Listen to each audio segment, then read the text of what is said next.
Viewers break तो बाद ਤੁਹਾਡਾ ਸਾਰਿਆਂ ਦਾ ਸਵਾਗਤ ਹੈ। ਗੱਲਬਾਤ ਨੂੰ ਅੱਗੇ ਤੋਰਦੇ ਹਾਂ। ਡਾਕਟਰ ਸਾਹਿਬ ਗੱਲ ਕਰੀਏ ਹੁਣ ਪੰਥਕ ਸਿਆਸਤ ਦੀ। ਪੰਜਾਬ ਦੇ ਵਿੱਚ ਆਮ ਆਦਮੀ ਪਾਰਟੀ ਦਾ ਜਿਹੜਾ ਰਾਈਜ਼ ਹੈ ਉਹਦੀ ਪਿਛਲੇ ਸੈਗਮੈਂਟ ਦੇ ਵਿੱਚ ਗੱਲ ਕੀਤੀ ਹੈ ਤੇ ਇਸ ਦੇ ਨਾਲ ਜਿਹੜਾ ਦੂਜਾ ਫੈਕਟਰ ਸੀਗਾ ਵੀ ਅਕਾਲੀ ਦਲ ਹੈ ਉਹਨਾਂ ਨੂੰ ਸਿਰਫ 3 ਸੀਟਾਂ ਜਿਹੜੀਆਂ ਨੇ ਉਹ ਆਈਆਂ ਨੇ। ਵੋਟਾਂ ਜਿਹੜੀਆਂ ਨੇ ਵੱਡੇ ਵੱਡੇ ਨਾਂ ਨੇ ਜਿਹੜੇ ਉਹ ਹਾਰ ਗਏ ਆ।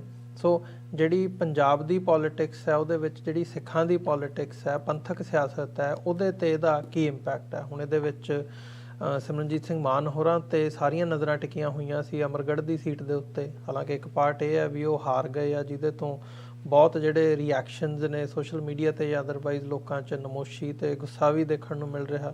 ਪਰ ਜਿਹੜੀ ਇਹਦੀ ਦੂਜੀ ਇੱਕ ਪੋਜ਼ੀਟਿਵ ਸਾਈਡ ਹੈ ਵੀ ਵੋਟ ਬੈਂਕ ਜਿਹੜਾ ਆ ਉਹ ਕਾਫੀ ਵਧਿਆ। 40,000 ਦੇ ਕਰੀਬ ਉਹਨਾਂ ਨੂੰ ਜਿਹੜੀ ਵੋਟ ਉਹਨਾਂ ਦੀ ਟੱਚ ਕੀਤੀ ਹੈ। ਫਿਰ ਬਾਕੀ ਵੀ ਜਿਹੜੇ ਉਹਨਾਂ ਦੇ ਕੈਂਡੀਡੇਟਸ ਨੇ ਉਹ ਮਹਿਲ ਕਲਾਂ ਤੋਂ ਹੋਣ, ਸਮਰਾਲੇ ਤੋਂ ਹੋਣ, ਹੋਰ ਕੌਂਸਟੀਚੁਐਂਸੀਜ਼ ਦੇ ਵਿੱਚ ਉੱਥੇ 5,000 ਕਿਤੇ 10,000 15,000 20,000 ਤੱਕ ਵੀ ਜਿਹੜੀ ਵੋਟ ਹੈ ਉਹਨਾਂ ਨੂੰ ਮਿਲੀ ਹੈ ਕਈ ਹਲਕਿਆਂ ਦੇ ਵਿੱਚ। ਸੋ ਇਹ ਇੱਕ ਪੋਜ਼ੀਟਿਵ ਪਾਰਟ ਹੈ। ਸੋ ਪੰਥਕ ਸਿਆਸਤ SGPC ਦੀ ਵੀ ਤੁਸੀਂ ਗੱਲ ਕੀਤੀ ਹੈ, ਉਹਦੀ ਡਾਇਰੈਕਸ਼ਨ ਕੀ ਦੇਖਦੇ ਹੋ ਇਹਨਾਂ ਚੋਣਾਂ ਦੇ ਨਤੀਜਿਆਂ ਤੋਂ ਬਾਅਦ?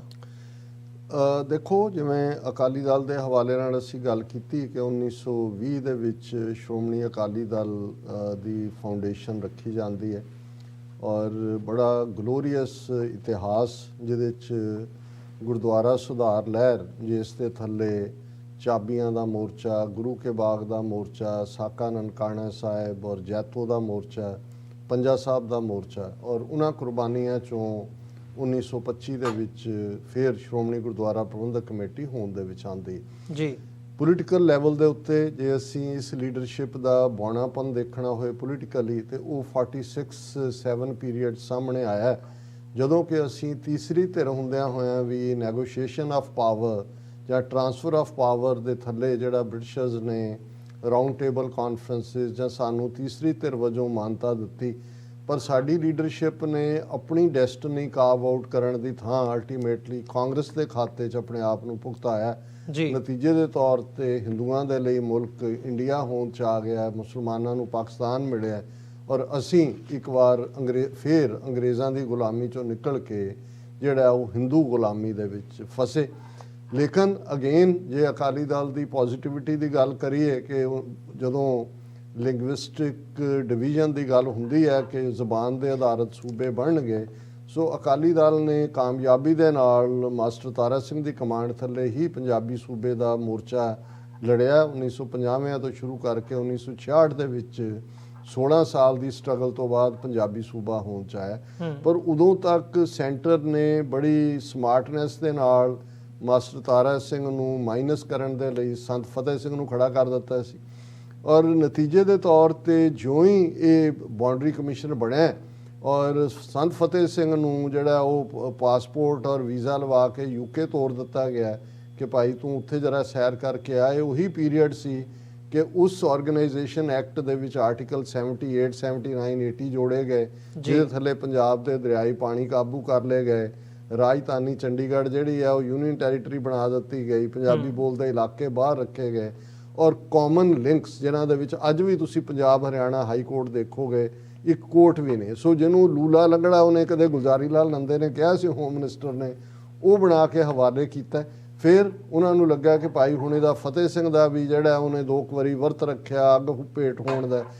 ਜੇ ਤੁਸੀਂ ਦੇਖੋਗੇ ਕਿ ਸੰਤ ਫਤਿਹ ਸਿੰਘ ਦੇ ਉਸ ਦੌਰ ਤੋਂ ਬਾਅਦ ਇਹ ਗ੍ਰੈਜੂਅਲੀ ਸੈਂਟਰ ਗੌਰਮੈਂਟ ਦੀ ਐਕਸਟੈਂਸ਼ਨ ਬਣਦਾ ਚਲਿਆ ਗਿਆ ਔਰ ਜਦੋਂ ਇਹ ਤ੍ਰਿਮੂਰਤੀ ਆਈ ਟੌੜਾ ਬਾਦਲ ਤਲਵੰਡੀ ਫਿਰ ਤਾਂ ਇਹਨਾਂ ਨੇ ਹੱਦ ਹੀ ਕਰ ਦਿੱਤੀ। ਫਿਰ ਤਾਂ ਇਹਨਾਂ ਨੇ ਬਿਲਕੁਲ ਉਹਨਾਂ ਦੀ ਟਿਊਨ ਦੇ ਉੱਤੇ ਨਾਚ ਕੀਤਾ।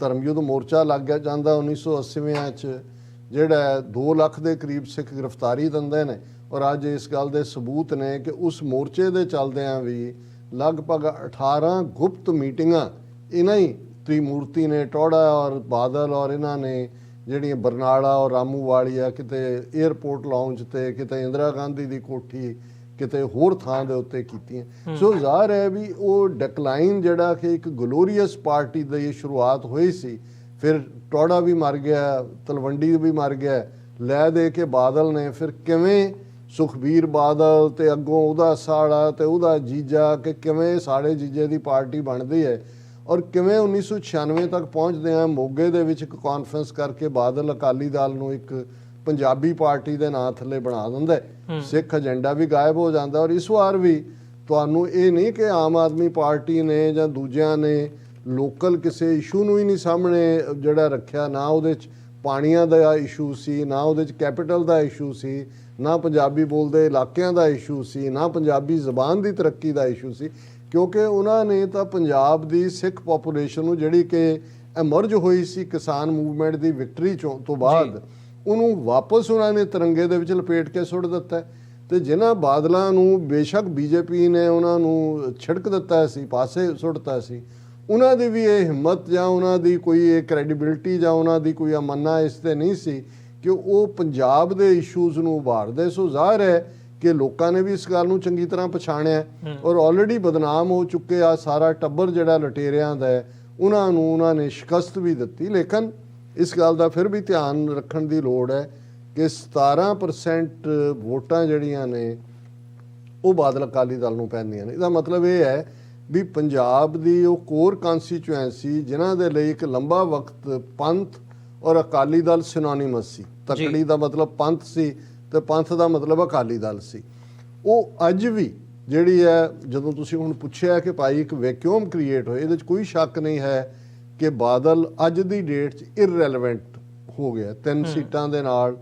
ਲੇਕਿਨ ਇਸ ਗੱਲ ਦਾ ਧਿਆਨ ਰਿਹਾ ਕਿ ਸ਼੍ਰੋਮਣੀ ਗੁਰਦੁਆਰਾ ਪ੍ਰਬੰਧਕ ਕਮੇਟੀ ਦੇ ਉੱਤੇ ਜਿਸ ਦੇ ਕੋਲ ਜਿਹੜਾ ਉਹ ਅਰਬਾਂ ਦਾ ਬਜਟ ਹੈ, ਬਣੀਆਂ ਬਣਾਈਆਂ ਸਟੇਜਸ ਨੇ ਜੀ, ਉਹ ਉਹਨਾਂ ਦੇ ਕੋਲ ਹੈ।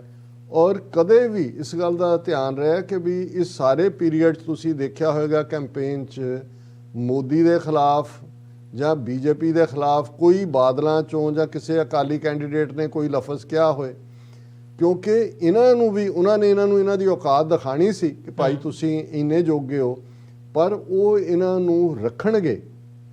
ਸ਼੍ਰੋਮਣੀ ਕਮੇਟੀ ਵੀ ਇਹਨਾਂ ਦੇ ਕੋਲ ਹੀ ਰਹਿਣ ਦੇਣਗੇ, ਕਿਉਂਕਿ ਹਮੇਸ਼ਾ ਦਿੱਲੀ ਦੇ ਹਾਕਮਾਂ ਨੂੰ ਫੀਅਰ ਹੁੰਦਾ ਹੈ ਕਿ ਰਾਈਟ ਥਿੰਕਿੰਗ ਸਿੱਖ ਜਿਹੜੇ ਡੈਡੀਕੇਟਿਡ ਨੇ ਉਹ ਅੱਗੇ ਨਾ ਆਉਣ।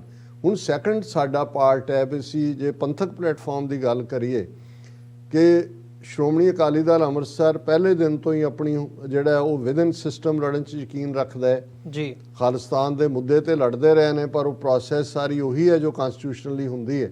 ਔਰ ਉਹਨਾਂ ਨੂੰ ਕਿਵੇਂ ਜਿਹੜਾ ਨੈਗੇਟ ਕੀਤਾ ਜਾਂਦਾ ਰਿਹਾ ਹੈ, ਉਹਨਾਂ ਦੀ ਕਿਰਦਾਰਕੁਸ਼ੀ ਸਿਮਰਨਜੀਤ ਸਿੰਘ ਮਾਨ ਦੀ ਮੀਡੀਆ ਜਾਂ ਦੂਜਿਆਂ ਰਾਹੀਂ ਰਹੀ, ਔਰ ਹੌਲੀ ਉਹਨਾਂ ਨੂੰ ਹਾਸ਼ੀਏ ਤੋਂ ਬਾਹਰ ਤੱਕ ਦਿੱਤਾ ਗਿਆ ਹੈ ਕਿ ਬਈ ਇਹ ਚੋਣ ਇਸ ਲਈ ਲੜਦੇ ਨੇ ਕਿ ਹਾਰਨਾ ਚਾਹੁੰਦੇ ਨੇ, ਇਸ ਕਿਸਮ ਦੇ ਜੋਕ ਬਣਾਏ ਗਏ।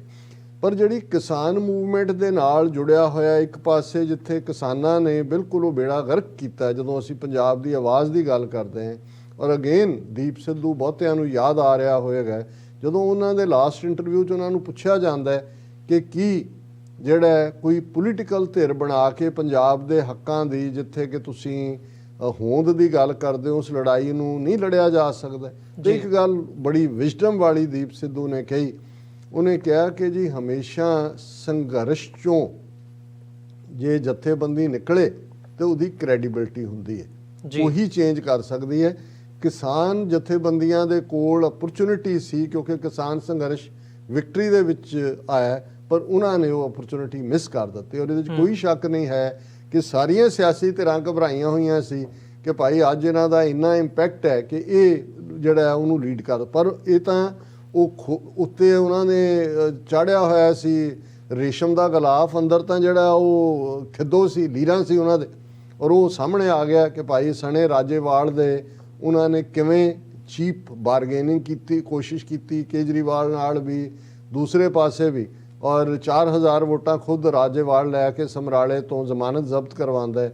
ਬਾਕੀਆਂ ਦੀ ਹਾਲਤ ਉਸ ਤੋਂ ਵੀ ਬਦਤਰ ਹੋਈ। ਹੁਣ ਦੀਪ ਸਿੱਧੂ ਜਾਂ ਉਹ ਜਿਹੜੇ ਸਾਰੇ ਜੁਝਾਰੂ ਸਿੱਖ ਮਾਈਂਡਡ ਜਿਹੜਾ ਕਨਸੈਪਟ ਉਹ ਸਾਰੇ ਚੋਂ ਨਿਕਲਿਆ ਕਿਸਾਨ ਲਹਿਰ ਚੋਂ, ਉਹਨਾਂ ਨੇ ਅਖੀਰਲੇ ਹਫ਼ਤਿਆਂ ਦੇ ਵਿੱਚ ਜਿਹੜੀ ਹੈ ਉਹ ਵਾਰਿਸ ਪੰਜਾਬ ਦੇ ਜਥੇਬੰਦੀ ਵੱਲੋਂ ਸ਼੍ਰੋਮਣੀ ਅਕਾਲੀ ਦਲ ਅੰਮ੍ਰਿਤਸਰ ਖਾਸ ਤੌਰ ਤੇ ਅਮਰਗੜ੍ਹ 'ਚ ਨਿੱਜੀ ਲੌਬੀ ਕੀਤੀ। ਔਰ ਦੀਪ ਸਿੱਧੂ ਦੀ ਸ਼ਹਾਦਤ ਤੋਂ ਬਾਅਦ ਜਿਹੜਾ ਦੂਸਰੇ ਵੀ ਕਲਾਕਾਰ ਉੱਥੇ ਪਹੁੰਚੇ ਔਰ ਉਹਨਾਂ ਨੇ ਕੀਤਾ। ਔਰ ਅਸੀਂ ਉਹ ਦੇਖ ਰਹੇ ਹਾਂ ਕਿ ਵੀ ਪੰਜਾਬ ਦੇਖੋ, ਪੰਜਾਬ ਨਾ ਹਿੰਦੂ ਨਾ ਮੁਸਲਮਾਨ, ਪੰਜਾਬ ਜਿਉਂਦਾ ਗੁਰਾਂ ਦੇ ਨਾਂ ਤੇ।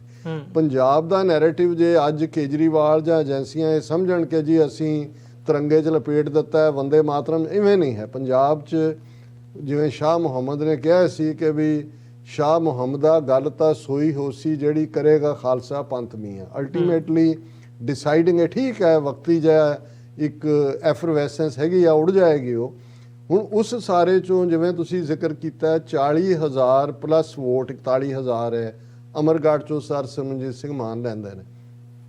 ਬਾਕੀ ਕੈਂਡੀਡੇਟਸ ਦੀ ਜਿਹੜੀ ਅਕਾਲੀ ਦਲ ਅੰਮ੍ਰਿਤਸਰ ਦੇ ਰਫਲੀ ਵੋਟ 4 ਲੱਖ ਦੇ ਕਰੀਬ ਬਣਦੀ ਹੈ, ਜਿਹੜੀ ਇਸ ਗੱਲ ਨੂੰ ਜੇ 4 ਲੱਖ ਏਬਲ ਬੋਡੀਡ 18 ਪਲੱਸ ਸਿੱਖ ਮਰਦ ਔਰਤਾਂ ਪੰਜਾਬ 'ਚ ਖਾਲਿਸਤਾਨ ਦੇ ਨਾਲ ਖੜੇ ਨੇ, ਤੇ ਇਹਦਾ ਮਤਲਬ ਇਹ ਹੈ ਕਿ ਇਹ ਜਿਹੜਾ ਸੀ ਜੀ 2.5 ਟੋਟਰੂ ਨੇ ਜਦ, ਔਰ ਇਹ ਵੀ ਬੜੇ ਸੀਮਤ ਸਾਧਨਾਂ ਦੇ ਨਾਲ।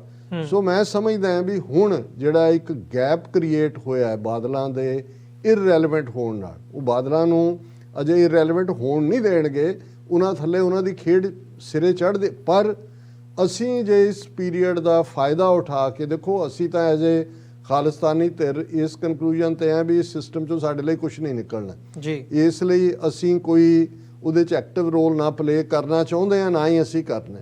ਲੇਕਿਨ ਸਾਨੂੰ ਇਹ ਵੀ ਪਤਾ ਹੈ ਕਿ ਵੀ ਕੋਈ ਫਰੰਟ ਖਾਲੀ ਨਹੀਂ ਛੱਡਣਾ ਚਾਹੀਦਾ।